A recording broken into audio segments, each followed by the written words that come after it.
ఏంది తెలంగాణలో కాంగ్రెస్ పార్టీ మళ్ళీ అదే విధంగా కూడా నీళ్ళ కోసం కొట్లాడ జరుగుతూ ఉంది. నిరుద్యోగులు కూడా రోడ్లు ఎక్కుతా ఉన్న పరిస్థితి, ఎక్కడ ప్రజలకు కూడా అంతుపట్టని పరిస్థితి. ఫామ్ హౌస్లో కూర్చొని తాగుకుంటా తినుకుంటా కూర్చున్న ముఖ్యమంత్రి కాదు కదా. ఆయనను పట్టుకొని దౌడుబాయి మాటలు మాట్లాడుతున్నట్టు టీఆర్ఎస్ నాయకులు నేను ఏ ఒక్క ఉద్యోగం కూడా ఇంకా ఇవ్వలేదు అని చెప్పేసి నిరుద్యోగులు మళ్ళీ రోడ్డు ఎక్కుతా ఉన్నారు. వాళ్ళకేం చెప్తారు? తప్పు. వాళ్ళు TRS social media batch, patent బ్యాచ్లను పెట్టుకుని, డబ్బులకు అమ్ముడుపోయే బ్యాచ్లను పెట్టుకుని, వాళ్ళ దగ్గర ఉన్నటువంటి సోషల్ మీడియా 400 పైచీలకు సోషల్ మీడియా. అసలు మీరు ఎన్ని ఇచ్చారు? తమ్ముడు అట్లాగా తప్పు. నేనే కోర్టుకు పోయి ఆపాలని చూసినా కూడా కోర్టు అవి జీర్ణించుకోలేక కేటీఆర్ గారు కానీ లేకపోతే హరీష్ రావు గారు కానీ ప్రజల్ని తప్పుదోవ పట్టిస్తున్నారు తప్ప. మీరు ఎన్ని ఇచ్చిరు, మాకు ఎన్ని కావాలి ఉద్యోగాలు మాట్లాడు ఎందుకు రాలేకపోతున్నారు రేవంత్ రెడ్డి? ముందస్తు ఎందుకు అరెస్ట్ చేస్తున్నారు నిరుద్యోగులు అని చెప్పేసి వాళ్ళు పెద్ద ఎత్తున అరెస్టులు నిరుద్యోగులను ఎవరిని చేయలేదు. దమ్మున్న నాయకుడు రేవంత్ రెడ్డి గారు. ఆ టైం లిమిట్ ప్రకారమే 1000 కోట్ల రూపాయలు యూనివర్సిటీకి ఇచ్చిన దమ్ముందా? సీఎం రేవంత్ రెడ్డి గారు ఉద్యోగాలు ఇచ్చుకుంటూనే ఒక మాట చెప్పింది. కవిత వల్ల మైనస్ కాదు అంటారా మీకు కాంగ్రెస్ పార్టీకి? ఆమె లిక్కర్ రాని టీఆర్ఎస్ పార్టీని కాపాడుకోనికే మరో ప్రత్యామ్నాయ పార్టీని ఆమె పెడుతుంది. ఆమె లిక్కర్ రాని, ఆమెను ఎవరు నమ్మరు తెలంగాణలో. ఏడ్చింది ఇక్కడ మా బీఆర్ఎస్ పార్టీ అన్యాయం చేసిందని చెప్పేసి కన్నీటి బొట్టుగా కాల్చిన పరిస్థితి. స్పీకర్ కావచ్చు వెనక కాంగ్రెస్ పార్టీ ఉండి కావాలని టైం ఇచ్చి మరి మాట్లాడించి ఈ చెప్పకేటు కొడితే అది గుర్తు పెట్టుకోవాల్సిన అవసరం ఉంది. నువ్వు చేసే సంసారం అతలోడు చేసే వ్యభిచారమా? ఎవరు చేసినా అంతే కదా, ఒక్కొక్క చెప్పుతోటే కొట్టాలి కూడా. అదే. నమస్తే, welcome to plus TV Telangana. తెలంగాణలో కాంగ్రెస్ ప్రభుత్వం అధికారంలోకి వచ్చి 3 ఏళ్ళ దగ్గరికి వస్తూ ఉంది. కానీ ఇప్పటికీ కూడా ఏ ఒక్క హామీలు నెరవేర్చట్లేదు అంటూ కూడా పెద్ద ఎత్తున ఇతర పార్టీలు అయితే మాట్లాడుతూ ఉన్నారు. ఇక్కడ ప్రజల్లోకి వెళ్తే కూడా కొంచెం వ్యతిరేకత కూడా కనిపిస్తూ ఉంది. అసలు కాంగ్రెస్ పార్టీ ఎటువంటి కార్యాచరణలో అయితే వెళ్ళిపోతుంది ఎందుకంటే ఇక్కడ జిహెచ్ఎంసీ ఎలక్షన్స్ రాబోతూ ఉన్నాయి. వాటిని కూడా పెద్ద ఎత్తున ఎఫెక్ట్ పడే ఛాన్స్ ఉంటుంది. అసలు ఎటువంటి మేనిఫెస్టోతో ముందుకెళ్తుంది, అసలు దాని యొక్క విధి విధానాల గురించి మాట్లాడే ప్రయత్నం చేద్దాం. మనతో పాటు నాగర్ కర్నూలు మాజీ యూత్ ప్రెసిడెంట్ కొడిదెల రాము గారు ఉన్నారు. మరిన్ని విషయాలు మాట్లాడి తెలుసుకునే ప్రయత్నం చేద్దాం. అన్న నమస్తే అన్న. నమస్తే అన్న. ఏంది తెలంగాణలో కాంగ్రెస్ పార్టీ వచ్చి దాదాపు 2.5 ఏళ్ళు గడుస్తూ ఉంది. ఇప్పటికీ కూడా ఏదైతే నీళ్లు నిధులు నియామకాలు అని చెప్పేసి మనం తెలంగాణ తెచ్చుకున్నామో మళ్ళీ అదే విధంగా కూడా నీళ్ళ కోసం కొట్లాడ జరుగుతూ ఉంది. మళ్ళీ అదేవిధంగా నిరుద్యోగులు కూడా రోడ్లు ఎక్కుతా ఉన్న పరిస్థితి. అసలు ఏంది కాంగ్రెస్ పార్టీ యొక్క అసలు ఎటువంటి కార్యాచరణ, అసలు ఎందుకు అంటే ఎక్కడ ప్రజలకు కూడా అంతుపట్టని పరిస్థితి? ఈ విషయం అసలు ఏం చెప్పాలనుకుంటారు ప్రజలకు కావచ్చు లేకపోతే ఇతర ప్రతిపక్ష పార్టీలకు కావచ్చు? ఈ రాష్ట్రంలోని సీఎం గారు క్లారిటీగా ఒక శాసనసభ పెట్టి శాసనసభలో నేను ప్రజల తరపున ఉంటాను, ప్రజలే నాకు ఫైనల్, ఆ తర్వాతనే వితిన్ ద పార్టీలు కానీ వితిన్ ద వ్యక్తులు కానీ అని చెప్పినటువంటి సందర్భం ఈ రాష్ట్ర సీఎం ముఖ్యమంత్రి రేవంత్ రెడ్డి గారిని చూడొచ్చు. ఎందుకంటే నాకు ఎక్కడి నుండి మనకైతే వాటర్ వస్తుందో, తుంగభద్ర కృష్ణానది నుండి ఏదైతే వాటర్ వస్తుందో ఆ వాటర్ను నేను ఏ విధంగా మలుపుకోవాలనో ఏ విధంగా తీసుకురావాలనో మేము అడిగే వరకు మాత్రమే మర్యాదగా ఎక్కడ అడగాలనో అక్కడ వరకు అడుగుతాము. ఆ తర్వాత మీరు ఒప్పుకొని ఎడల నేను ఎలా తెచ్చుకోవాలి, ఎన్ని టీఎంసీలు తెచ్చుకోవాలో నాకు తెలుసు, నాకు ఆ దమ్ముంది. నాకు గురువైన కూడా చంద్రబాబు నాయుడు గురువైన కూడా అవన్నీ పక్కన పెట్టి తెలంగాణ ప్రజల కోసము, తెలంగాణ సాగునీటి కోసము తాగునీటి కోసము పనిచేస్తానని చెప్పినటువంటి గొప్ప నాయకుడు ఈ రాష్ట్ర ముఖ్యమంత్రి రేవంత్ రెడ్డి గారు. అంత గొప్ప నాయకుడిని పెట్టుకొని ఇక్కడ ఉన్నటువంటి ప్రతిపక్ష నాయకులు కానీ మిగతా బీజేపీ పార్టీకి చెందినటువంటి నాయకులు కానీ వాళ్ళకి ఏది మాట్లాడడానికి రాని ఎడలా ఏదో ఒకటి అడ్డం పెట్టి మాట్లాడుతుంది తప్ప నీళ్ళ విన మాత్రం ఒక క్లారిటీ అనేది లేదు.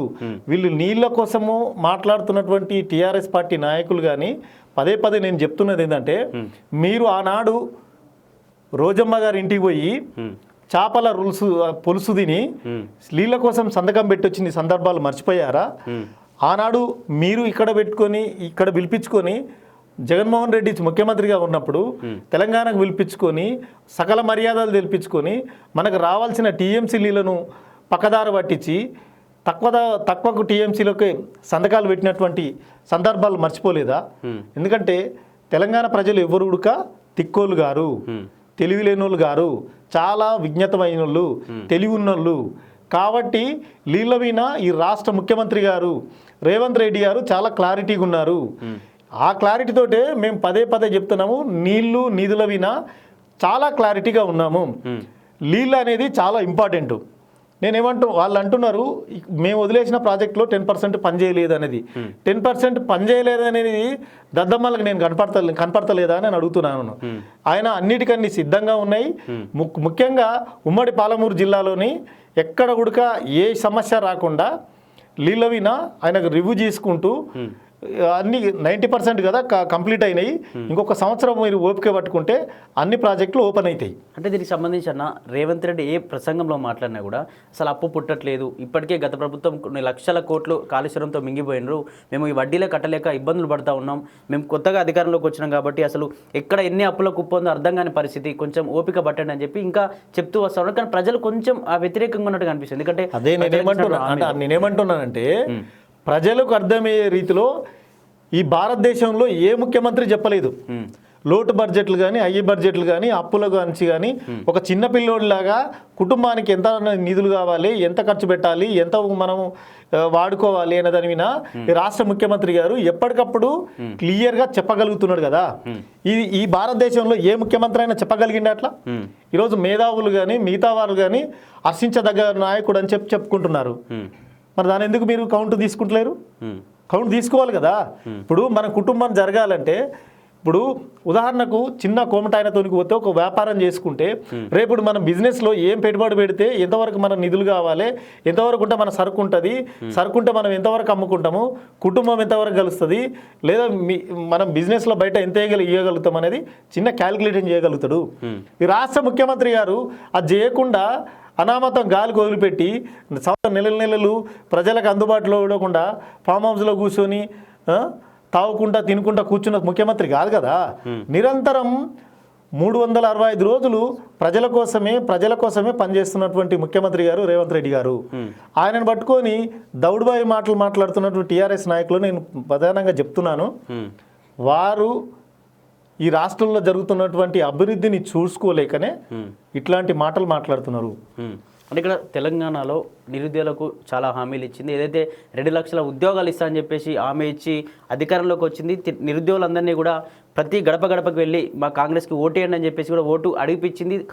బీఆర్ఎస్ పార్టీని కూడా గద్దదించింది. కానీ ఇప్పుడు ఎందుకు వాళ్ళనే కాంగ్రెస్ పార్టీ పట్టించుకోవట్లేదు, అసలు ఏ ఒక్క ఉద్యోగం కూడా ఇంకా ఇవ్వలేదు అని చెప్పేసి నిరుద్యోగులు మళ్ళీ రోడ్డు ఎక్కుతా ఉన్నారు. వాళ్ళకేం చెప్తారు? తప్పు వాళ్ళు TRS social media batch, patent బ్యాచ్లను పెట్టుకొని, డబ్బులకు అమ్ముడుపోయే బ్యాచ్లను పెట్టుకొని, వాళ్ళ దగ్గర ఉన్నటువంటి సోషల్ మీడియా 400 పైచీలకు సోషల్ మీడియా అంటే టీవీ ఛానల్ని పెట్టుకొని, చిన్న ఛానల్స్ పెట్టుకొని మాట్లాడిస్తున్నటువంటి నాయకులకు నేను చెప్తున్నాను, తెలంగాణలో ఇప్పటికొచ్చి 2.5 సంవత్సరాలు అవుతుందని మనం అంటున్నాం కదా. ఈ 2.5 సంవత్సరాల్లో గవర్నమెంట్ నుండి ఇప్పటివరకు ఫిలప్ చేసినవి 61,379 ఉద్యోగాలు ఫిలప్ చేశాడు. ఐటీ రంగంలో చూసుకుంటే 1,40,000 ఉద్యోగాలు వచ్చినవి. ఈ రకంగా చూసుకున్నప్పుడు 2 లక్షల ఉద్యోగాలు వచ్చినట్లుగా, పరోక్షంగా వచ్చినా నీకు ప్రభుత్వం కల్పించిన 2 లక్షల ఉద్యోగాలు అయితే వచ్చినాయి కదా. ఈ రాష్ట్ర ముఖ్యమంత్రి గారు ఇప్పించినట్లే కదా. ఆనాడు ఏమైనా చేయగలిగినవా? కేటీఆర్ గారు, నేనేమంటున్నానంటే కేటీఆర్ గారికి అర్థం కావాల్సిన అవసరం ఏంటంటే, నువ్వు ఐటీ శాఖ మంత్రిగా ఉన్నప్పుడు ఎన్ని ఉద్యోగాలు వచ్చినావో ఒక శ్వేతపత్రాన్ని బడితే పెట్టగలుగుతా. కానీ మేము పెట్టగలుగుతాం. ఒక శ్వేతపత్రాన్ని ఐటీ నుండి 1,40,000 పైకి ఉద్యోగాలు ఇచ్చినామని మేము బయట పెట్టగలుగుతాం. నువ్వు పెట్టగలుగుతావా? టీఆర్ఎస్ నాయకులకు నీకు దమ్ముందా? 2 లక్షల పైచిలుకు మేము ఉద్యోగాలు ఇచ్చినామని చెప్తున్నాము, పరోక్షంగా కానీ గవర్నమెంట్ నుంచి కానీ. 1,40,000 ఉద్యోగాలు ఇవి, 61,379 ఉద్యోగాలు అవి. మరి ఇంకా మిగతా ఉన్నాయి, ఆర్టీసీ ఉన్నాయి కానీ, మిగతా ఉన్నాయి కానీ, లేకపోతే అంగన్వాడీ ఉన్నాయి కానీ, మిగతా జాబ్స్ ఉన్నాయి ఇంకా. అవి ఈ సంవత్సరానికి సరిపడి ఉన్నాయి, అవుతున్నావు 60,000-70,000 ఖాళీలు ఉంటాయి. అవి కూడా 100% ఈ రాష్ట్ర ముఖ్యమంత్రి గారు ఫిలప్ చేస్తారు. అంటే దానిలో ఎట్లాంటి అస్తిక్తి లేదు. అంటే ఇక్కడ నిరుద్యోగులు ఏం మాట్లాడుతూ ఉన్నారంటే 70,000 ఉద్యోగాలు ఇచ్చారని చెప్పేసి గవర్నమెంట్ చెప్తుంది, కానీ ఓన్లీ బీఆర్ఎస్ పార్టీ ఇచ్చినటువంటి ఉద్యోగాలను వీళ్ళు ఓన్లీ నియామక పత్రాలు ఇచ్చి ఉద్యోగాలు ఇచ్చామని చెప్పడం కరెక్ట్ కాదు. అసలు మీరు ఎన్ని ఇచ్చారు? నేనేమంటున్నాను, నోటిఫికేషన్ వేయకుండా ఏది రాదు. ఈ రాష్ట్ర ముఖ్యమంత్రి గారు ఎక్కడ కాలయాపన చేయలేదు. ఎవరన్నా ఒక నాయకుడు కానీ, ఎవరన్నా ఒక టీఆర్ఎస్ పార్టీకి చెందినటువంటి వ్యక్తులు కానీ కోర్టుకు పోయి ఆపాలని చూసినా కూడా కోర్టును కూడా తప్పుదోవ పట్టేయకుండా, కోర్టులో కాలయాపన చేయకుండా, ఈ రాష్ట్రంలో ఉన్నటువంటి ఏదైతే న్యాయశాఖతో పనిచేసుకుంటూ ఎక్కడ ఉడక దాన్ని తొక్కిపట్టకుండా నోటిఫికేషన్ ఇస్తూ వాళ్లకు రాజపత్రం అంటే వాళ్ళకి మేము ఉద్యోగం ఇచ్చినామని చెప్పేసి పత్రాలు ఇచ్చినటువంటి సందర్భాలు మీడియా పరంగా మీరు చాలా చూసిండ్రు. చూసిలేరా మీరు? వాళ్ళకు విజిత ఏమంటారు దాన్ని పత్రం, ఉద్యోగం వచ్చిందని చెప్పేసి ప్రమోషన్ లెటర్స్ ఇచ్చిరు కదా, జాబ్ క్యాలెండర్లకు ఇచ్చినాం కదా. అట్లాంటి కళ్ళ ముందు చూసుకుంటా వాళ్ళకు టీఆర్ఎస్ వాళ్ళకు కడపల బుగులు వేస్తుంది. ఎందుకంటే నేను ముఖ్యమంత్రి గారు అంటున్నారు, మా ముఖ్యమంత్రి గారు ఏమంటున్నారంటే 10 ఏళ్ళే అంటున్నారు, కానీ నేను 15 సంవత్సరాలు ఉంటానని చెప్తున్నా. 15 సంవత్సరాలు ఈ రాష్ట్ర ముఖ్యమంత్రిగా పనిచేయే దమ్మున్న నాయకుడు రేవంత్ రెడ్డి గారు. కాబట్టి అవి జీర్ణించుకోలేక కేటీఆర్ గారు కానీ లేకపోతే హరీష్ రావు గారు కానీ ప్రధానంగా వాళ్ళు లేనిపోని కామెంట్స్ చేసుకుంటూ ప్రజల్ని తప్పుదోవ పట్టిస్తున్నారు తప్ప నిజంగా నువ్వు ఈ రాష్ట్రంలో జరుగుతున్నటువంటి అభివృద్ధికి నువ్వు అడ్డుకట్ట లేకుండా నీవు సానుభూతి పరుడవు అయితే వచ్చి పనిచేయాలి తప్ప నీవు అడ్డవులిగా మాటలు మాట్లాడితే ఎవరు చూసుకోరు. ఇక్కడ మరొక అంశం ఏంటంటే బీఆర్ఎస్ పార్టీ అధికారంలో ఉన్నప్పుడు చిక్కడపల్లి లైబ్రరీకి రాహుల్ గాంధీ వచ్చిండు, ప్రియాంక గాంధీ వచ్చి ఇక్కడ టీ తాగుతూ ఖచ్చితంగా మీకు ఉద్యోగాలు ఇస్తాం, మా కాంగ్రెస్ పార్టీని గెలిపించండి అని చెప్పేసి కూడా మాట్లాడి, కానీ ఇప్పుడు ఎందుకు రేవంత్ రెడ్డి మా దగ్గరికి వచ్చి మాట్లాడలేకపోతున్నాడు? సరే మీరే ఇచ్చారు 70,000 ఉద్యోగాలు, లేకపోతే 2 లక్షల ఉద్యోగాలు అయిపోయినాయి, క్లియర్ అయిపోయినా చెప్తున్నారు. రండి ఒకసారి మాట్లాడదాం, చర్చిద్దాం, మీరు ఎన్ని ఇచ్చిర్రు, మాకు ఎన్ని కావాలి ఉద్యోగాలు ఎందుకు రాలేకపోతున్నారు రేవంత్ రెడ్డి? ముందస్తు ఎందుకు అరెస్ట్ చేస్తున్న నిరుద్యోగులను అని చెప్పేసి పెద్ద ఎత్తున ఎక్కడ కూడా ఈ రాష్ట్రంలో ఎక్కడ కూడా అరెస్టులు నిరుద్యోగులను ఎవరిని చేయలేదు. నేనేమంటున్నానంటే దమ్మున్న నాయకుడు, విజన్ ఉన్న నాయకుడు రేవంత్ రెడ్డి గారు. యూనివర్సిటీకి 10 సంవత్సరాల్లో నువ్వు పోయిన సందర్భం ఏదో ఒకసారి చెప్పమని ముఖ్యమంత్రిగా ఆనాడున్న ముఖ్యమంత్రిని. పోలీసు వాళ్ళ బందోబస్తు పెట్టుకొని పోయినావు కదా. పోయినప్పుడు అప్పుడు నువ్వు కేసీఆర్ ఉన్నప్పుడు పోలీసు వాళ్ళ బందోబస్తు పెట్టుకొని పోయినావు. కానీ ఫస్ట్ టైం నేను ముఖ్యమంత్రిగా ఉన్నాను, ఈ రాష్ట్ర తెలంగాణ ముఖ్యమంత్రిగా ఉన్నాను, నేను యూనివర్సిటీకి వచ్చినప్పుడు పోలీసు వాళ్ళు కొన్ని తప్పులు చేసిండ్రు. ఫస్ట్ టైం పోయినప్పుడు వాళ్ళ అంటే నిరసన చెప్పకుండా ప్రొటెక్షన్ ఇచ్చిండ్రు. అక్కడ ఏం చెప్పిండంటే నేను నెక్స్ట్ టైం వచ్చినప్పుడు ఎట్లాంటి ఎవరిని ఉడక నిర్బంధించవద్దు, వాళ్ళకి అడిగే హక్కు ఉంది, నాకు చెప్పే ధైర్యం ఉంది, దమ్ముంది అనే కాన్సెప్ట్ పెట్టుకొని ఏదైతే టైం చెప్పిండో ఆ టైం లిమిట్ ప్రకారమే 1000 కోట్ల రూపాయలు యూనివర్సిటీకి ఇచ్చిన దమ్ముందా ఈరోజు ముఖ్యమంత్రి గారు ఇవ్వగలిగిందిగా? యూనివర్సిటీకి ఎన్ని నిధులు కావాలనో 1000 కోట్ల నిధులు ఇచ్చింది కదా. మరి ఎక్కడ పోయినా అన్నాడు? ఇప్పుడున్నటువంటి నిరుద్యోగులు మాట్లాడవచ్చు కదా. ఇప్పుడు ఉద్యమాలకు పుట్టినిల్లు యూనివర్సిటీ. అవును, అదే యూనివర్సిటీకి ఆయనే పోయింది కదా. ఈ రాష్ట్ర ముఖ్యమంత్రి గారు పోయి సప్పట్లు కొట్టించుకొని వచ్చింది కదా. అక్కడ ఉన్నట్టు మేధావి వర్గం కానీ విద్యార్థి వర్గం కానీ అందరు అప్రిషియేట్ చేసింది కదా ముఖ్యమంత్రి గారిని. మరి అది కళ్ళకు కనపడతలేదా బీఆర్ఎస్ నాయకులకు కానీ బీజేపీ నాయకులకు కానీ? అది కళ్ళకు కనపడాలి కదా. అది కనపడకుండా నువ్వు అడ్డవులుగా మాట్లాడుతుంటే ఎట్లా అది సహించేది కాదు.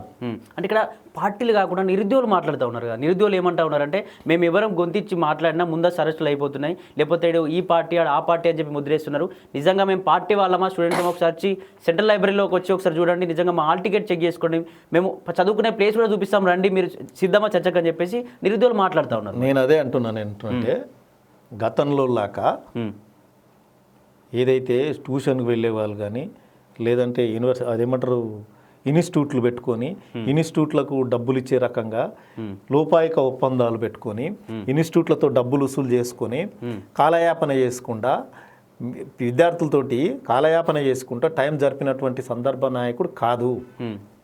ఈ రాష్ట్రంలో ఒక మాట అన్నదంటే మాట కోసం గిర్ర గీస్తే ఆ గిర్ర కోసం పనిచేసే పరితపించిన నాయకుడు రేవంత్ రెడ్డి గారు. కాబట్టి అట్లాంటి లూజ్ స్టాక్ చేసే నాయకులకు నేనేం చెప్తున్నా అంటే ఈ విద్యార్థులకు కానీ ఎవ్వరు కూడా విద్యార్థులు చేస్తలేరు. అది TRS social media BJP social media తప్ప మిగతా ఎవరెవరు చేస్తలేరు. అంటే ఇప్పుడు ఏంది మళ్ళీ ఉద్యోగాలు ఏమైనా రాబోతా ఉన్నాయా? మరి ఇప్పటికి కూడా విద్యార్థులంతా ఎదురు చూస్తూ ఉన్నారు. ఉద్యోగాలు ఇచ్చినా ఇప్పుడైనా మేము ఉద్యమాన్ని సైలెంట్ చేసుకుంటాం, మా చదువు చదువుకుంటాం, కావాలని మేము ఎవరు కూడా రెచ్చగొడితే రెచ్చిపోయే వాళ్ళం కాదు అని చెప్పి నిరుద్యోగులు చెప్తాను. ఒకవేళ ఉద్యోగాలు వచ్చి కూడా వాళ్ళు సైలెంట్ అయ్యే అవకాశం ఉంది. ఉద్యోగాలు ఇచ్చుకుంటేనే ఇక్కడ సీఎం రేవంత్ రెడ్డి గారు ఉద్యోగాలు ఇచ్చుకుంటేనే ఒక మాట చెప్పిండు, మీకు ఉద్యోగ పత్రం అయితే ఇస్తున్నాను నేను, కానీ మీ అమ్మ నాన్నకు మీ తల్లిదండ్రులకు తిండి పెట్టకపోతే మీ జీతాల నుంచి 15% కట్ చేసి మీ యొక్క తల్లిదండ్రులకు జీతభత్యాలు అందిస్తాను, తస్మా జాగ్రత్త. ఎందుకు అంటే మీరు ఇట్లాంటి చేష్టాలు చాలామంది ఎంప్లాయీలు చేస్తున్నారు. కాబట్టి అట్లా చేయకండి. మీరు నిజాయితీగా బతకాలి. ఒక ఉద్యోగం కోసమే మనం కాదు కదా, సమాజంలో పనిచేయాలి. కాబట్టి ఇట్లాంటి స్టేట్మెంట్ ఇచ్చినటువంటి నాయకుడు ఎవరైనా ఉన్నారా తెలంగాణలో? ఆనాడు ఒక్క విజయపత్రం అంటే ఒక్క ఎంప్లాయీని కేసీఆర్ చేతిలో ఇచ్చిన సందర్భం చూసినామా ఈ రాష్ట్రంలో? మనం తెచ్చుకున్నది నీళ్లు, నిధులు, ఉద్యోగాల విన్నే కదా. మరి ఎందుకు ఆనాడు అన్ని ఉడక మర్చిపోయి మనం మాట్లాడినటువంటి నాయకులను మనం ప్రశ్నిస్తలేము? కానీ ఈరోజు అన్నిటికన్నా చేసుకుంటూ పోతున్నటువంటి నాయకుడిని ప్రశ్నించడం అనేది హర్షించదగ్గ విషయం అయితే కాదు. ఇది వాళ్ళ విజ్ఞతకే వదిలేస్తున్నాను. ఓకే, నిరుద్యోగ అంశం ఇలా ఉంటే తెలంగాణలో కవిత ఒక పెద్ద ఎత్తున లీడర్గా మారబోతూ ఉంది. ఎక్కడ నిరుద్యోగుల విషయంలో కావచ్చు, సింగరేణి కార్మికుల విషయంలో కావచ్చు, అక్కడికి వెళ్ళి క్వశ్చన్ చేస్తూ ఉంది. రేవంత్ రెడ్డి నిజంగా అన్యాయం చేస్తుండు, వాళ్ళ బీఆర్ఎస్ పార్టీతో సహా కాంగ్రెస్ పార్టీని కూడా క్వశ్చన్ చేస్తూ ఉంది. నిజంగా అన్యాయం జరుగుతుంది, ప్రజలారా గ్రహించండి అని చెప్పేసి కూడా పెద్ద ఎత్తున తిరుగుతూ ఉంది. కవిత వల్ల మైనస్ కాదు అంటారా మీకు కాంగ్రెస్ పార్టీకి? కవిత వల్ల మాకైతే మైనస్ ఏం కాదు. కవిత అట్లాంటి ఎన్ని పార్టీలు పెట్టినా కవిత లాంటి వాళ్ళు వచ్చి కాకమ్మలు ఎన్ని చెప్పినా కూడా తెలంగాణ ప్రజలు ఎవరు నమ్మరు. ఆమె లిక్కర్ రాణి. తెలంగాణ రాష్ట్రంలో లిక్కర్ రాణి అనే పేరును బ్రాండ్, ఆ బ్రాండ్ను ఎస్టాబ్లిషన్ చేసుకోవాలనుకుంటే తప్పులేదు. నువ్వు లిక్కర్ రాణి అంటారు. ఆనాడు చదువుకునే విద్యార్థులను ఉద్యోగాలు రాక ఒక నిరుద్యోగుడు నీవు ఒక కాడికి పోతే నిన్ను ప్రశ్నించిండు. తల్లి మేము ఉద్యోగాలు రాలేదు అని చెప్పేసి ఆనాడు మేము ఎంతో మొత్తుకుంటే గుడక నువ్వు వచ్చి మాకు సానుభూతి వ్యక్తపరచలేదు. ఈనాడు నీ స్వలాభం కోసం వచ్చి మమ్మల్ని నువ్వు డిస్టర్బ్ చేస్తున్నావా అని చెప్పేసి మాట్లాడినట్టు సందర్భాలు వీడియోలో సోషల్ మీడియాలో చాలా ఉన్నాయి. కాబట్టి ఏమంటారు, కవిత వల్ల తెలంగాణలో ఏ ఇంచంత ఉడక వచ్చేది లేదు, ఒరిగేది లేదు. ఒక్కడ సెకండరీ ఏంటంటే టీఆర్ఎస్ పార్టీని కాపాడుకోనికే మరో ప్రత్యామ్నాయ పార్టీని ఆమె పెడుతుంది. ఇక్కడ బావను బయటకు దొబ్బి అన్నను సీఎంలు చేయాలనే ఆలోచన చెల్లికుంది, అన్నకుంది, తండ్రికి. ఇక్కడ కావాల్సింది తిక్కువడ అయ్యేది మాత్రమే హరీష్ రావును తిక్కువని చేస్తారు లాస్ట్కు.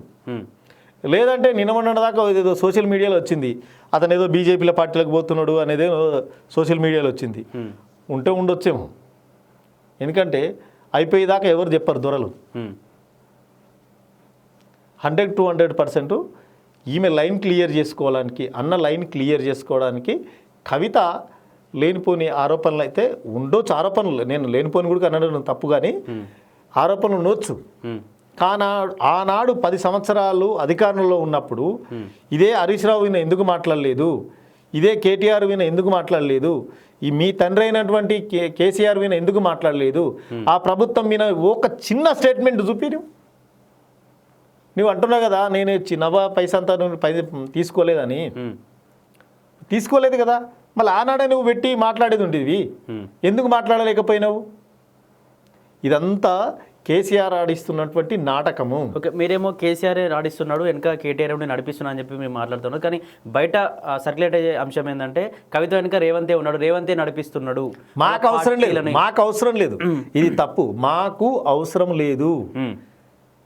ఎందుకు అంటే మేము ఆడించుకోవాలంత నాయకత్వం కాంగ్రెస్ పార్టీలో ఉంది. ఆమెతో ఆడించుకోవాల్సిన అవసరం ఏం లేదు. ఆమె లిక్కర్ రాని, ఆమెను ఎవరు నమ్మరు తెలంగాణలో. వీళ్ళు ఆడించుకోవాల్సిన అవసరము వాళ్ళ అన్నకుంది, తండ్రికి ఉంది, భావన బయటికి పంపించనికే. అందుకనే నేను 15 సంవత్సరాలు ఈ రాష్ట్ర ముఖ్యమంత్రిగా పనిచేస్తాడు దమ్మున్న నాయకుడు రేవంత్ రెడ్డి గారు. ఇక్కడ తెలంగాణలోని అసెంబ్లీలో శాసనమండలిలో కవిత మాట్లాడుతున్నప్పుడు ఏడ్చింది. ఇక్కడ మా బీఆర్ఎస్ పార్టీ అన్యాయం చేసిందని చెప్పేసి కన్నీటి బొట్లు కూడా కార్చిన పరిస్థితి. కానీ ఇక్కడ ఏ ఒక్క స్పీకర్ అయినా కూడా అసలు మాట్లాడడానికి అవకాశం ఇవ్వాలంటేనే చాలా అరుదు. ఒక 10 నిమిషాల టైం అంటే అరుదు, కానీ 10 నిమిషాలకు ఎక్కువ కూడా మాట్లాడిన పరిస్థితి. అంటే ఆ మాట్లాడే విధానంతో తెలిసింది స్పీకర్ కావచ్చు వెనక కాంగ్రెస్ పార్టీ ఉండి కావాలనే టైం ఇచ్చి మరి మాట్లాడించి. నేను ఏమంటున్నా అంటే ఆ స్పీకర్ను ఎవరు నియమించిండ్రు? మా పార్టీ కాదు కదా. ఆ స్పీకర్ను నిర్ణయించింది కేసీఆర్.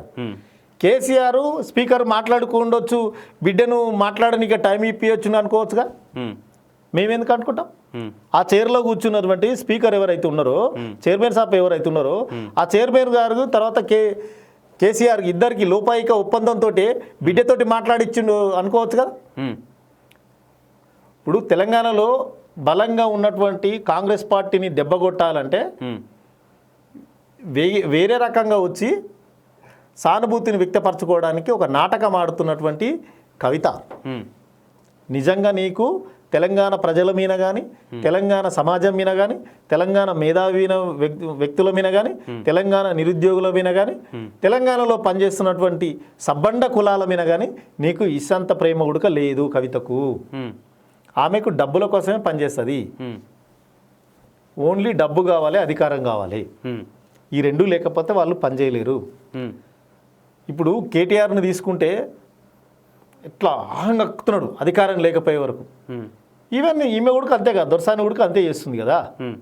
అధికారం లేకపోయే వరకు మా అన్నకు అధికారాన్ని గట్టిపెట్టాలి, మా అన్నను ముఖ్యమంత్రిని చేయాలనే ఆలోచన దృఢంగా ఉంది కాబట్టి కనపడని దూరంలో ఇట్లా వస్తుంది. అంటే చందమామ చుట్టూ రావాలంటే ఎట్లా రావాలి? దూరంగా ప్రయాణం చేస్తేనే దగ్గరికి వస్తాం. ఆ ప్రయాణంలో కవితతో ఆడిస్తున్నటువంటి గేమే ఇది కేసీఆర్. అంటే ఇక్కడ నిజంగా కేసీఆర్ ఆడిస్తే ఇక్కడ కేసీఆర్ కూడా తిడుతున్నది, కేసీఆర్ తిడుతున్నది, కేటీఆర్ ట్వీట్ల మాస్టర్ అని చెప్పి అతన్ని తిడుతూ ఉన్నది.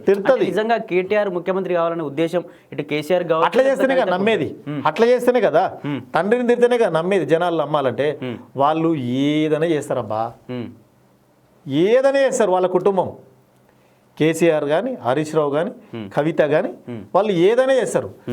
ఈ రాష్ట్రంలో అంటే తెలంగాణ రాష్ట్రం రాకతోలియా ఒక దళితుని ముఖ్యమంత్రి చేస్తున్నారు. అవును, ఒక దళితుని ముఖ్యమంత్రి చేస్తున్నారు. దళితుని ముఖ్యమంత్రి చేస్తున్నటువంటి కేసీఆర్ ఎందుకు నువ్వు మాట తప్పినవు? ఒక దళిత నాయకుడు మాదిగ సామాజిక వర్గానికి చెందినటువంటి రావు డాక్టర్ ఉంటే, అదే డాక్టరు మంచి పొజిషన్లో ఉన్నటువంటి డాక్టర్ ఉంటే నువ్వు ఆ కులాన్ని అసాన్ని వ్యక్తపరచుకొని ఆయన డిప్యూటీ సీఎం ఉంటే కూడా వీకేస్తేవి రాజాయన. దళితులకు స్థానమే లేదు టీఆర్ఎస్ పార్టీలో. దళితులకు జనాభా నిష్పత్తి ప్రకారము దళిత వర్గాలకు ఎక్కడ ఉడక మాకు టీఆర్ఎస్ పార్టీలో స్థానమే లేదు. ఇక్కడ రేవంత్ రెడ్డి గారు వచ్చినాక, కాంగ్రెస్ పార్టీ అధికారంలోకి వచ్చినాక నలుగురు ఉన్నారు, దళిత వర్గాల నుంచి నలుగురు ఉన్నారు. మాల, మాదిగ, మాదిగలను సబ్ క్యాస్టు, మాలలలో సబ్ క్యాస్టు నలుగురు ఉన్నారు. అంటే మా జనాభా నిష్పత్తి ప్రకారం అయితే నలుగురు మినిస్టర్లను ఇచ్చి దళితులను అయితే గౌరవపరుస్తూ వాళ్ళు చేసే పనులను అయితే ఏకీపిస్తున్నాడు కదా ముఖ్యమంత్రి గారు. ఇంతకన్నా కావాల్సింది ఏముంది? ఈ రాష్ట్ర ముఖ్యమంత్రి గారిని దళిత వర్గము నెత్తిన పెట్టుకొని చూసుకోవాల్సిన అవసరం ఉంది. ఎందుకంటే అత్యున్నత నువ్వు ఏబిసిడిలో వర్గీకరణ తీసుకుందాం. ఏబిసిడిలో వర్గీకరణ ఈ భారతదేశంలో ఏ నాయకుడు చేయలేదు. గౌరవనీయులైనటువంటి ముఖ్యమంత్రి రేవంత్ రెడ్డి గారు అక్కడ బిల్ పాస్ అయిందో లేదో, కోర్టు నుండి ఆర్డర్ అయ్యిందో లేదో, అసెంబ్లీ పెట్టించి ఒక శాసనసభ పెట్టి తీర్మానం చేసి ఫైనల్ చేసినటువంటి గొప్ప నాయకుడు. దళిత వర్గాలకు ఒక దేవుళ్ళలాగా అంబేద్కర్ తర్వాత ఈ రాష్ట్రానికి అంబేద్కర్ అను కీర్తి తెచ్చినటువంటి రేవంత్ రెడ్డి గారు. అట్లాంటి నాయకుడిని అట్లాంటి కార్యక్రమాలు చేసిన దాన్ని తట్టుకోలేక ఈరోజు ప్రతిపక్ష నాయకులు ఏది పడితే అది మాట్లాడుతుంటారు. కానీ మేము చూసుకుంటూ ఉండలేము. మేము గాంధీలం గాం. ఈ చెంపకెట్టు కొడితే ఈ చెంప చూపియనికి, ఈ చెంపకెట్టు కొడితే లాగి రెండు కొడతాం. అది గుర్తుపెట్టుకోవాల్సిన అవసరం ఉంది వాళ్ళు. ఇక్కడ తెలంగాణలో బీఆర్ఎస్ పార్టీ ఉన్నప్పుడు, అంటే బీఆర్ఎస్ అలియాస్ టీఆర్ఎస్ పార్టీగా అధికారంలో ఉన్నప్పుడు చాలా అక్రమాలు చేసింది, దోపిడీలు చేసింది, పెద్ద పెద్ద స్కామ్లు కూడా చేసిందని చెప్పేసి చాలాసార్లు మీరు మేనిఫెస్టోలో కూడా మాట్లాడారు. పెద్ద ఎత్తున భారీ బహిరంగ సభలు పెట్టినప్పుడు ఎలక్షన్స్ టైంలో మాట్లాడి ఖచ్చితంగా వాళ్ళ ఫ్యామిలీ మొత్తాన్ని కూడా జైల్లో వేస్తాం, వాళ్ళందరూ నిజంగా అడ్డగులుగా దోచుక తిన్నారు ప్రజా సొమ్ముని అని చెప్పేసి మాట్లాడారు. కానీ ఎందుకు వాళ్ళని మరి ఎందుకు జైల్లో వేయలేకపోతా ఉన్నారు? ఇంకా ఇప్పటికీ 3 సంవత్సరాలు అయిపోతా ఉంది. ఇంకా 2 సంవత్సరాలు అయితే మీ ప్రభుత్వం కూడా అయిపోతే మళ్ళీ ఎలక్షన్లు కూడా వస్తాయి. ఇంకా ఎప్పుడు వాళ్ళని జైల్లో వేయడం ఎప్పుడు? మరి నిజంగా వాళ్ళు తప్పు కాళేశ్వరం మీద మేము అనేది కాళేశ్వరం మీద ఒక కమిటీ వేసింది. ఆ కమిటీని కమిషన్ వేసింది. ఆ కమిషన్ ఏవి తీసుకోవాలనో అవి తీసుకున్నది. దానికి ఏం చేయాలనో అవన్నీ ఫార్మాలిటీ ప్రకారం చేసి ఈ రాష్ట్రంలో ఒక శాసనసభ పెట్టి శాసనసభలో తీర్మానం చేసి ఆ తీర్మాన కాపీని కానీ ఆ ఎఫ్ఐఆర్ కాపీని కానీ ఈ రాష్ట్రం నుండి కేంద్రానికి సిబిఐకి అప్పజెప్పింది. సిబిఐకి అప్పజెప్పితే ఇప్పుడు అప్పజెప్పి కూడా సంవత్సరం పైన అవుతుంది.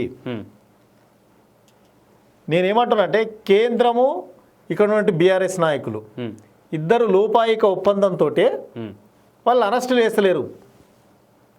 మీ చేతులు ఉంది కదా, కేంద్రం చేతులు ఉంది కదా, కేంద్రం అరెస్ట్ చేయాలి కదా. సిబిఐకి అప్పచెప్పినప్పుడు ఎవరు చేయాలి? అది సిబిఐ చేయాలి. సిబిఐ అరెస్ట్ చేయాలి.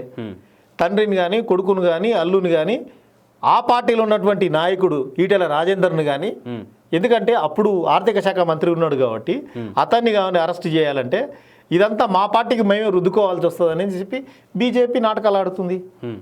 మేము చాలా క్లియర్గా ఉన్నాం. ఈ రాష్ట్ర ముఖ్యమంత్రి గారు చాలా క్లియర్గా ఉంటాడు. ఎప్పటికప్పుడు ఏది తేల్చాలో అప్పుడు తేల్స్తూనే ఉన్నాడు. ఏది పెండింగ్ పెడతలేడు. అంటే ఇక్కడ కాంగ్రెస్ పార్టీ భయపడుతున్నట్టుగా అనిపిస్తుంది. ఎందుకు అంటే జైల్లో వేస్తే మళ్ళీ కేసీఆర్కి ప్రజాదరణ పెరిగి మళ్ళీ బీఆర్ఎస్ పార్టీ కూడా నేనేమంటాను అంటే జైల్లో వేయడానికి చెప్తా నేను, జైల్లో వేయడానికి మేము కాదు, సిబిఐ కేంద్రము అరెస్ట్ చేయాలి. తండ్రిని కానీ కొడుకును కానీ లేదా అల్లుని కానీ ఈటెల రాజేందర్ని కానీ ఆనాడు దానిలో పంచుకున్నటువంటి అధికారులను కానీ సిబిఐ అరెస్ట్ చేయాలి. ఇగో ఇవి నిన్ను తప్పులు చేసిరు అని చెప్పేసి అప్పచెప్పినాము. ఎందుకు కాలయాపన చేస్తుంది? వీరిద్దరూ రాబోయే కాలంలో ఒకటైతారు. ఈ ఒకటైతారు అనే ధోరణి ఉంది కాబట్టి వాళ్ళని అరెస్ట్ చేస్తలేరు. ఓకే, ఈ అంశం ఇలా ఉంటే దీనికి సంబంధించి తెలంగాణలో కాంగ్రెస్ పార్టీ అధికారంలోకి వచ్చిన తర్వాత చాలా హామీలు ఇచ్చింది. 420 హామీలు ఇచ్చింది. ఎన్నో రకాలుగా కూడా ఎన్నో మేనిఫెస్టోలో చాలా రకాలు కూడా పెట్టింది. కానీ ప్రజలకు ఏవి కూడా రావట్లేదని చెప్పి ప్రజలు కొంచెం వ్యతిరేకిస్తున్నట్టుగా అనిపిస్తుంది. అసలు ఏమి 420 హామీలు అనేది తప్పు. వాళ్ళు కేసీఆర్, కేటీఆర్, హరీష్ రావు మాట్లాడుతున్నటువంటి పదాలు. మేము ఇచ్చిన 6 హామీల్లో 4 హామీలు నెరవేర్చినాము, 2 హామీలు నెరవేర్చలేదు. అది ఎవరిని అడిగినా చెప్తారు. నేను మీడియా ముందర వేరే మాట్లాడాల్సిన అవసరం ఏం లేదు. ఇక్కడ మనం మాట్లాడుకుంటున్నటువంటి ఇప్పుడు ఉద్యోగాల గురించి మనం మాట్లాడినాం, నిరుద్యోగుల గురించి మాట్లాడినాం. ఇప్పుడు మనకు కావాల్సింది ఏంది? Gas subsidy. గ్యాసు 500 రూపాయలకే సబ్సిడీ ఇస్తున్నాం. అది త్వరలోనే, ఎందుకంటే గ్యాస్ అనేది ఏం చేస్తున్నాం అంటే ఎక్కడైతే బుక్ చేసుకున్నామో వానికి 930 940 రూపాయలు డైరెక్ట్ కట్టేయవలసి వస్తుంది. అట్లా కాకుండా రాష్ట్రంలోని ముఖ్యమంత్రి గారు ఒక కొత్త విధానాన్ని తీసుకొస్తున్నాడు. నీవు 500 నోట్ ఇస్తేనే నీకు గ్యాస్ వచ్చేటట్లు, మిగతా సబ్సిడీ గవర్నమెంటే భరిస్తుంది. ఈ కొత్త విధానాన్ని అతి త్వరలో తీసుకొస్తున్నాడు ముఖ్యమంత్రి గారు. ఇదొకటి ఉందా? ఇప్పటికైతే గ్యాస్ అయితే పడుతుంది. వాళ్ళు ఏమనుకుంటున్నారే జనాలు చాలా మంది, మాకు సబ్సిడీ పడతలేదు అనుకుంటున్నారు. మీరు బ్యాంకు లింక్ అయ్యి ఉంటే 100 to 200% మీరు ఇస్తున్నటువంటి సబ్సిడీ 100 to 200% మీకు సబ్సిడీ బ్యాంకులో పడుతుంది. మీరు బ్యాంకులో చెక్ చేసుకోండి. ఎక్కడైతే మీరు బుక్ చేసుకుంటారో బ్యాంకు అయితే లింక్ ఉంటుందో ఆ లింకులు ఉన్నటువంటి అకౌంట్కు కంపల్సరీ గ్యాస్ సబ్సిడీ పడుతుంది. ఇంకొకటి, గతంలో కరెంటు గత గవర్నమెంట్ ఉన్నప్పుడు ఎస్సీల విన కానీ బీసీల విన కానీ బడుగు బలహీన వర్గాల విన కానీ చాలామంది విన కొన్ని 100,000 కేసులు కట్టి జైలుకు పంపించిన సందర్భాలు చూసినాం. ఎందుకు అంటే బిల్లులు కట్టలే అని చెప్పేసి, ఇగో నీ మీటర్ ఇంత తిరిగింది, నువ్వు బిల్లు కట్టలే అని చెప్పేసి. ఈనాడు ఓసీలు ఉన్నా కూడా, నువ్వు అగ్ర కులస్తులు అయిన ఉన్నా కూడా 200 యూనిట్లు వాడితే కూడా ₹1 అడుగుతలేము. రైతును అడుగుతలేము, ఇటు 200 యూనిట్లు వాడుకున్నటువంటి వ్యక్తిని అడుగుతలేము. వాళ్ళందరికీ ఫ్రీగానే ఇస్తున్నాం. ఏ ఒక్క రైతుని ఇబ్బంది పెట్టలేదు, ఏ ఒక్క బడుగు బలైన వర్గాన్ని ఇబ్బంది పెట్టలేదు. అంత చరిత్ర ఉన్నటువంటి కాంగ్రెస్ పార్టీ. మూడోది, ఇట్లా చెప్పుకుంటూ పోతే ప్రతిదీ ఇచ్చుకుంటూ వచ్చినటువంటి సందర్భాలు చూసినాం. ఇంకా ఈ రాష్ట్రంలో మహిళలకు ఈ రాష్ట్ర ముఖ్యమంత్రి గారు 1 కోటి మందిని కోటీశ్వరుల్ని చేయాలనే సంకల్పం ఏదైతుందో దాన్ని దృఢంగా పెట్టుకొని చాలామందికి ఇప్పుడు ఆర్టీసీ ఉంది, ఆర్టీసీలో బస్సులు కొన్నది, ఆ బస్సులు కొని మహిళా సంఘాలకు అప్పచెప్పింది.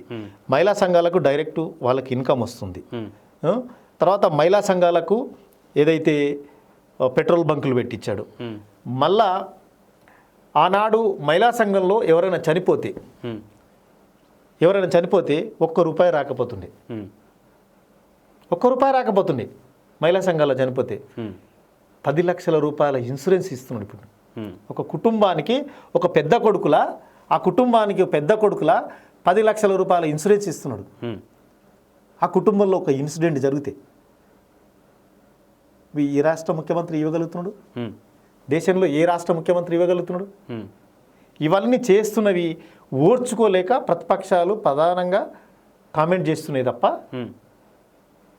దాన్ని జీర్ణించుకోవాల్సిన వాస్తవాలు మాట్లాడమని నేను ప్రతిపక్ష నాయకులను కోరుతున్నాను. ఇక్కడ రేవంత్ రెడ్డి ఎప్పుడు భారీ బహిరంగ సభ పెట్టినా కూడా ఎక్కువగా ట్రోల్స్ అయినట్టు కూడా కనిపిస్తూ ఉంది. ఎందుకంటే ఎప్పుడు మాజీ ముఖ్యమంత్రి పేరు లేనిది ఏ ప్రసంగం కూడా కనిపించట్లేదు.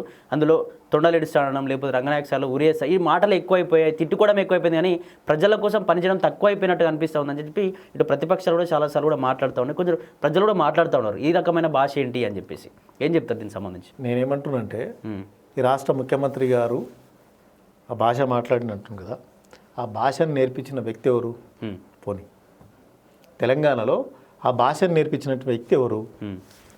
ఆనాడున్నటువంటి ముఖ్యమంత్రి కేసీఆర్ కదా.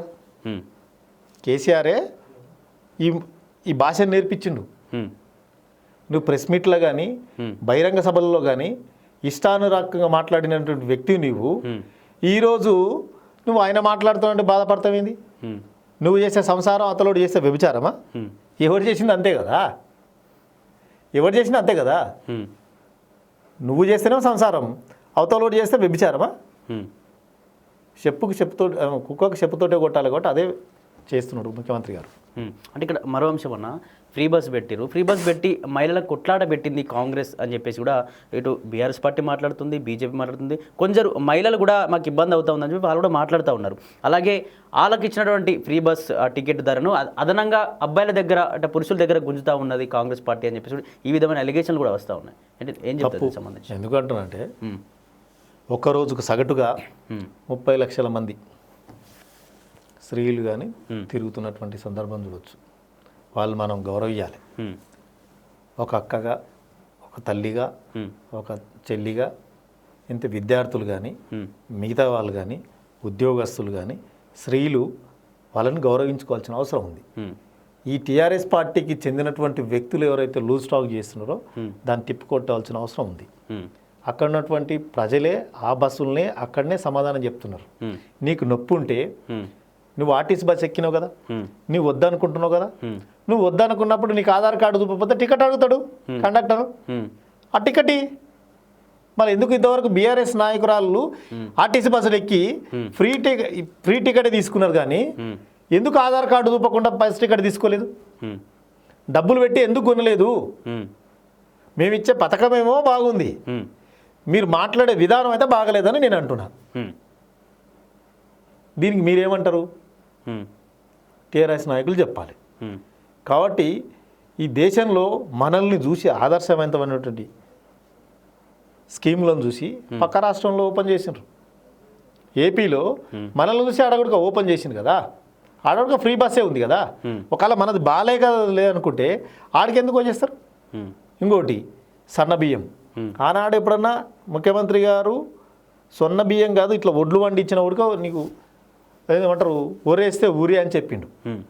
ఈనాడు మేము వడ్లను ఎంత పండియనైనా మీరు అని చెప్తున్నాం. సన్న బియ్యం పండియండి, 500 రూపాయల బోనస్ ఇస్తున్నాం అని చెప్తున్నాం రైతుకు. ఏ రైతుని ఇబ్బంది పెట్టకుండా ఇచ్చే రేటు కాకుండా 500 రూపాయలు బోనసే ఇస్తున్నాడు ఈ రాష్ట్ర ముఖ్యమంత్రి సీఎం రేవంత్ రెడ్డి గారు. అది గతంలో ఉన్నటువంటి ముఖ్యమంత్రికి ఎందుకు కనపడలేదు? అప్పుడు లోటు బడ్జెట్ కాదు కదా. నీకు ధనక రాష్ట్రం నీ చేతిలో పెట్టింది, ఇప్పుడు లోటు బడ్జెట్ ఉంది, 7 లక్షల కోట్ల అప్పులు ఉన్నాము. అది తలుచుకుంటేనే నిద్ర రాదు. అట్లాంటి వెట్టి గుడక అప్పులు కట్టుకుంటూ గుడక ఈరోజు స్కీములు వెలదీసుకుంటూ చెప్పిన మాటలు మనం నిలబెట్టుకుంటూ ప్రజల్లోకి మనం నికార్చిగా ఉండాలి, ఈ ప్రజల కోసం నిలబడాలి, ఏది సంపాదన అవసరం లేదు నాకు అని చెప్పేసి మాట కోసమే పాటుపడి నాయకుడు రేవంత్ రెడ్డి గారు. కాబట్టి 100-200% ఈ రాష్ట్రంలో ముఖ్యమంత్రి గారు చేస్తున్నటువంటి మంచి పనులను ఓర్చుకోలేక ప్రధానంగా చేస్తున్నటువంటి అలిగేషన్స్ తప్ప వేరే కాదు. ఇక్కడ మరో అంశం అన్న, తెలంగాణలో జర్నలిస్టుల పైన దాడులు ఎప్పుడు కూడా చూడలేదు. జర్నలిస్టుల పైన దాడులు జరుగుతూ ఉన్నాయి, అక్రమ అరెస్టులు జరుగుతూ ఉన్నాయి. కాంగ్రెస్ పార్టీ అధికారంలోకి రావడానికి ఈ యూట్యూబ్ ఛానల్ కావచ్చు, సోషల్ మీడియా కావచ్చు, వీళ్ళే ఎక్కువగా పనిచేసారు జర్నలిస్టు. గత ప్రభుత్వంతో చాలా ప్రజలు ఇబ్బందులు పడుతూ ఉన్నారు కాబట్టి ఇంకో ఆల్టర్నేట్ ప్రభుత్వాన్ని తీసుకురావాలని చెప్పి ఈ సోషల్ మీడియానే ఈ జర్నలిస్టులే పనిచేసారు. కానీ వాళ్ళపైనే అరెస్టులు జరుగుతూ ఉన్నాయి, ఇష్టారీతిగా ఇంటికి వచ్చి మరి ఎత్తికెళ్తా ఉన్నారు జర్నలిస్టులు అని చెప్పేసి కూడా. నేనేమంటున్నా అంటే జర్నలిస్టుల విషయంలో మా జిల్లాకు చెందినటువంటి రామేశ్వరరావు గారి హస్తం దానిలో ప్రధానంగా ఉంది. పిపిఏ రెడ్డి అనేది అంటే ఏమో 66.2% ఉంటుంది, ఇంకొక అనేది ఏమో 22%, సమ్దేర్ 8% ఏమో ఉంటుంది. రామేశ్వరరావు గారిది ఏమో 11% ఉంటుంది. ఇది 100% ఎన్టీవీది. మీరు అడిగేది ఎన్టీవీ విషయంలో. అక్కడ మా వాళ్ళు పోలీసు వాళ్ళు, అంటే నేను అధికార పార్టీలో ఉన్న వ్యక్తిని కాబట్టి నేను మా వాళ్ళు అంటున్నాను. పోలీసు వాళ్ళు నీకు ఒక ఇన్ఫర్మేషన్ ఇచ్చిండ్రు, నీవు ఈ వార్త చేసినావు కదా, సంబంధిత మినిస్టర్ వినా ఈ వార్తలో నిజం ఎంత ఉంది అది ఉంటే తీసుకురండి అని చెప్పింది. లేదు మా కాడ లేదు, మేము ఉత్తగా వేసినాం అంటే ఎట్లయితుంది? అవతలేసింది మోపిలాను విన కాదు, ఆడపిల్ల వినాను. ఒక పెద్ద రేంజ్లో ఉన్నటువంటి వ్యక్తి అది. ఐఏఎస్ ఐపీఎస్లు అంటే ఉత్తగా వస్తారా? ఎంత కష్టపడి చదివితే వస్తారు, ఎంత మానసికంగా సిక్ అయి ఉంటారు. నీవు అరెస్టు చేసిన దానికే ఇంత అంటే అవతల వాళ్ళు మనోవాదానికి ఎంత గురై ఉంటారు. దాన్ని ఎందుకు గుర్తిస్తలేవు నువ్వు? నీకు సమాచారం ఇచ్చిన ఉడక నీవు ఈ రాష్ట్రంలో భారత రాజ్యాంగాన్ని నువ్వు గౌరవించాలనుకుంటే ఆ ఇచ్చినటువంటి నోటీసును తీసుకొని వచ్చి ఆ పోలీసు వాళ్ళ దగ్గరకు వచ్చి, అయ్యా మేము ఇది లేదు, ఇది ఉంది, ఇది జరిగింది అని చెప్పగలగాలి కదా. విదేశాలకు పారిపోవాల్సిన అవసరం ఏముంది? నన్ను ఇంటికి వచ్చి పట్టుకపోయింది, ఇంటికి వచ్చి పట్టుకపోయింది అని అంటారు. మన ఇంటికి రాకపోతే ఏడిపోతారు? ఈయన ఉండేది ఇంటికాడనే కదా, ఉంటే ఇంటికాడ ఉంటాడు, లేదంటే ఆఫీసులలో ఉంటాడు. ఈ రెండుతో వల్లే ఉంటాడు. కానీ ఈ రెండుతో వల్ల సెర్చ్ చేసిన లేకుండా ఏడ ఉన్నాడు? విమానాశ్రయంలో ఉన్నారు. వాళ్ళను వదిలిపెట్టలేదు, తీసుకొచ్చి లోపలేసినాం. నీ కోర్టు ఉంది, పోలీసులు తప్పు చెప్పింది అనుకో, కోర్టు ఉంది కదా, కోర్టులో నీది కాదని నిరూపించి నువ్వు. సమాజంలో రాజ్యాంగాన్ని కూని చేయాలనే ఆలోచన నీకు సోషల్ మీడియా కానీ ప్రెస్ వాళ్ళకి కానీ ఉండదు కదా. ఎవరైనా గౌరవించాల్సింది రాజ్యాంగాన్ని కదా. రాజ్యాంగాన్ని గౌరవిస్తున్నావు అంటే పోలీసు వాళ్ళని గౌరవించాల్సిందే కదా, పోలీసుల దగ్గరకు రావాల్సిందే కానీ నువ్వు ఎందుకు రాకుండా తప్పించుకొని పోతున్నావు? ఇప్పుడు నీకే కుటుంబాలు ఉన్నాయి, నీకే మనోభేదాలు ఉంటాయి, నీకే సమాజంలో ఇట్లుంటే ఇతరులకు కూడా ఉంటాయి కదా.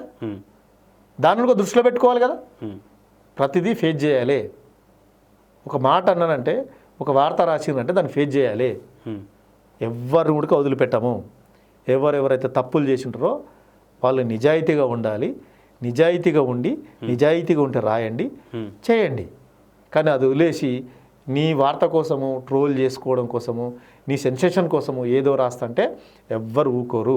చట్టం తన పని తను చేసుకుపోతుంది. నేనేమంటున్నంటే మీడియా వాళ్ళు కొన్ని వందల ఛానళ్ళు పెట్టుకొని ఈ ప్రభుత్వాన్ని కానీ ఈ రాష్ట్ర ముఖ్యమంత్రి గారిని బదలాం చేయాలనే ఆలోచన కోసము పదే పదే తప్పు జరిగింది కానీ ఉడక ట్రోల్ చేసుకుంటూ కేటీఆర్ బ్యాచ్ మొత్తం మీడియాకు సంబంధించినటువంటి ఏదైతే ఉన్నదో అది ట్రోల్ చేయించడానికే వాళ్ళు కొన్ని మీడియా ఛానళ్ళు పెట్టి, అంటే టీఆర్ఎస్ పార్టీకి చెందినటువంటి మీడియా ఛానళ్ళు పెట్టి ఈరోజు ట్రోల్ చేయించి వారి ఐపీఎస్లను కానీ మంత్రులను కానీ ఇబ్బందులకు గురి చేసినటువంటి సందర్భం ఈరోజు చూసినాం. వారిని ఎవరిని వదిలిపెట్టే ప్రసక్తి లేదు. 100-200% చట్టానికి సమాధానం చెప్పాల్సిన అవసరం వాళ్ళకు ఉంటుంది. అదొకటి. జిహెచ్ఎంసీ ఎన్నికలు రాబోతూ ఉన్నాయి. దీనికి సంబంధించి జిహెచ్ఎంసీ మున్సిపాలిటీ ఎన్నికలు రాబోతూ ఉన్నాయి. దీనికి సంబంధించి ఎటువంటి కార్యాచరణతో కాంగ్రెస్ పార్టీ ముందుకెళ్తుంది? మళ్ళీ ఆ పీఠాన్ని మళ్ళీ దక్కించుకుందా జిహెచ్ఎంసీ పీఠాన్ని? ఈరోజు ముఖ్యమంత్రి గారు ఒక మాట చెప్పిండు, తెలంగాణలో ప్రతిపక్ష పార్టీలు అనేటివి కాలగర్భంలో కలిసిపోయినవి. మనకు పోట్లాడకుండా కాంగ్రెస్ పార్టీలో పెద్ద విధానం ఏంటంటే నువ్వు నేనే ఉండి ఓనుకోనికి పడక ఓడగొట్టుకుంటారు తప్ప కాంగ్రెస్ పార్టీ ఎప్పుడు ఓడిపోదు. ఆ విధానాన్ని తీసుకురాకండి, అందరూ సమన్వయంగా పనిచేయండి, 100 to 200% గెలుస్తున్నాము అని చెప్పిండు. ఓకే. అందుకు అన్ని ఏదైతే మున్సిపాలిటీలో కానీ జిహెచ్ఎంసీలో కానీ 200% భారీ మెజారిటీ తోటి కాంగ్రెస్ పార్టీ గెలుస్తుంది. ఓకే, రైట్, థ్యాంక్ యూ అన్న. ఇది ఈరోజు స్పెషల్ ఇంటర్వ్యూ. మరో గెస్ట్తో మళ్ళీ కలుద్దాం. చూసి ఉండండి మరిన్ని అప్డేట్స్ కోసం plus TV Telangana. Thank you.